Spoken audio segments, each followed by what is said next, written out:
جیسے ہی بائک گھر کے باہر روکی، ممتاز کی ماں ننگے سر اپنے گھر سے نکل کر آئی۔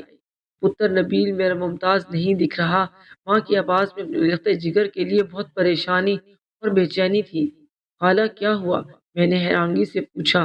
کہنے لگی، پتر میرا ممتاز دوپہر کا گیا، رات ہو گئی ابھی تک نہیں آیا۔ پتر دیکھ تو صحیح اسے، کہاں ہے وہ؟ اس کی ماں نے لجاجت سے کہا۔ لہجہ ایسا فریادی تھا کہ میں کانپ گیا۔ خالہ آپ چلو، میں لاتا ہوں اسے ڈھونڈ کر۔ میں نے اسے تسلی دی اور وہیں سے واپس ہو گیا۔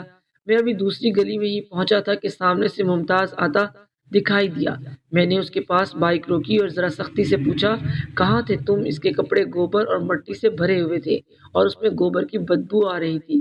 میں نمبردار کے کام، اس نے خوشی سے لرزتی آواز میں کہا۔ میں بائک سے اتر گیا اور اس کے کاندھے پر شفقت سے ہاتھ رکھ کر کہا، لیکن ماں کو تو بتا جاتا۔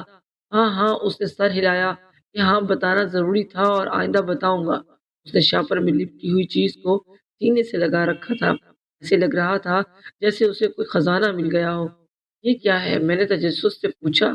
وہ ہنس پڑا، اماں جوتی نہیں، میں جوتی لایا۔ میں چونک گیا، اس کا مطلب تھا کہ ماں کے پاس جوتی نہیں تھی، میں جوتی لایا ہوں۔ میرے کہنے پر اس نے خوشی خوشی کانپتے ہاتھوں سے شاپر کھولا۔ اس میں زنانہ جوتی تھی۔ دن میں وہ نمبردار کے ڈیرے پر گیا جہاں اس نے سارا دن گوبر دھویا اور اسے 300 روپے ملے۔ بہت دن ہو گئے، ماں کی جوتی بالکل ٹوٹ گئی تھی۔ اگر کام نہیں ملا لے آتا۔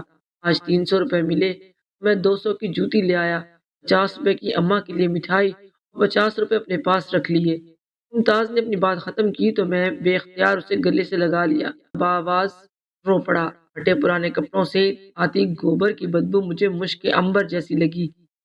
کاش ممتاز ہم سب تیری طرح پاگل ہوتے، میں نے اس کے ماتھے پر بوسہ دیتے ہوئے حسرت سے کہا۔ ممتاز کو میری بات سمجھ نہ آ سکی، لیکن گلے لگانے پر وہ خوش ہوا اور اسے یقین ہو گیا تھا کہ اس نے اچھا کام کیا ہے۔ میں نے اسے بائک پر بٹھایا اور اپنی گلی میں جا پہنچا۔ ممتاز کی ماں ابھی بھی دروازے پر کھڑی تھی۔ ممتاز جیسے ہی نیچے آیا وہ بھاگی، اسے سینے سے لگا کر رو پڑی۔ میرا سونا پتر، کہاں چلا گیا تھا تو؟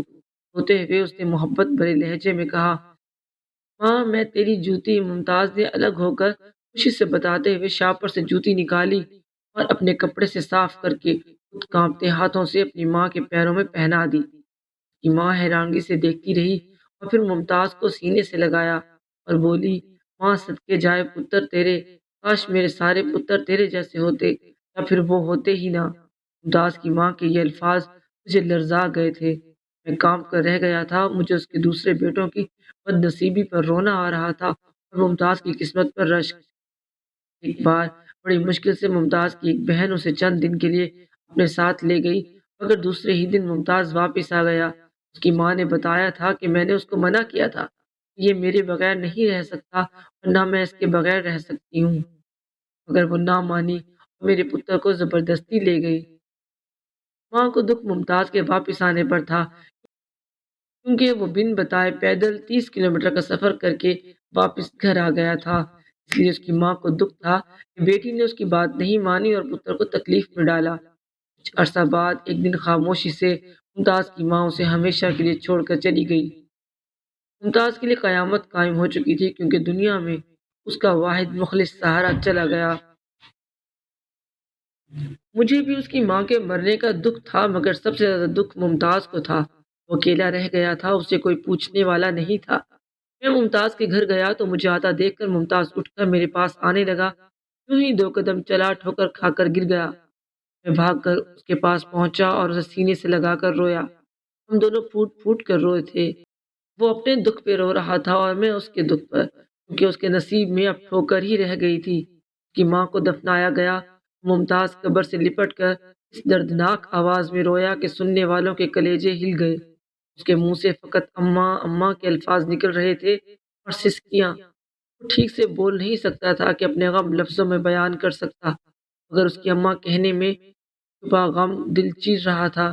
سب ایک ایک کر کے قبرستان سے چلے گئے، وہاں صرف میں اور ممتاز رہ گئے۔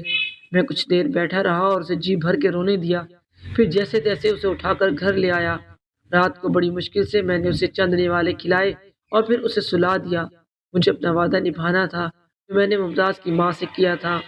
ایک بار اس کی ماں نے مجھ سے کہا تھا کہ نبیل پتر، زندگی کا بھروسہ نہیں، اگر مجھے کچھ ہو گیا بعد میں میرے پتر کا خیال رکھنا پتر، میں غریب ہوں، دعا کے سوا تمہیں کچھ نہیں دے سکتی، اللہ تمہیں اس کا صلہ دے گا۔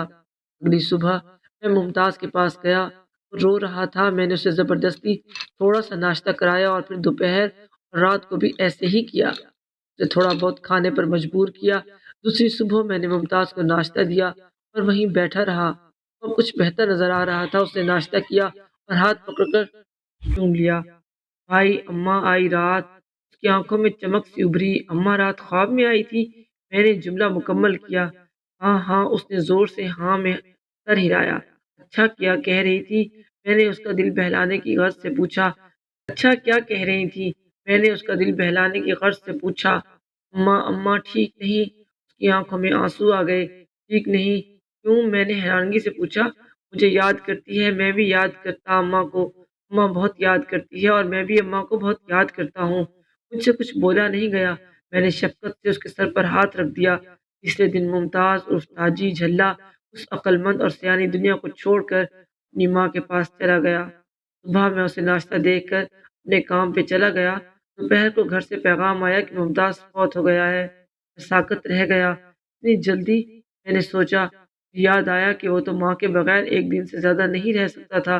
تو آج تو تیسرا دن تھا۔ ممتاز کو دفنا کر میں کافی دیر وہاں کھڑا رہا۔ دونوں ماں بیٹے کی قبر ساتھ ساتھ تھی۔ میں سوچ رہا تھا کہ آج ممتاز کو بھی چین مل گیا ہوگا اور اس کی ماں کی بے چین روح کو بھی۔ ممتاز کے الفاظ اماں ٹھیک نہیں، کیا یہ مطلب تھا کہ مرنے کے بعد اس کی ماں کی روح اپنے سیدھے سادے بیٹے کے لیے تڑپ رہی تھی؟ کیونکہ وہ جانتی تھی کہ بیٹے ماں کے سگے نہ ہو سکے تو بھائی کیا ہوں گے۔ اماں ان پڑھ ہونے کے باوجود رشتوں کی جمع تفریق سے بخوبی واقف تھی۔ ویسے بھی ہم جیسی پاگل دنیا ممتاز جیسے لوگوں کے قابل نہیں تھی۔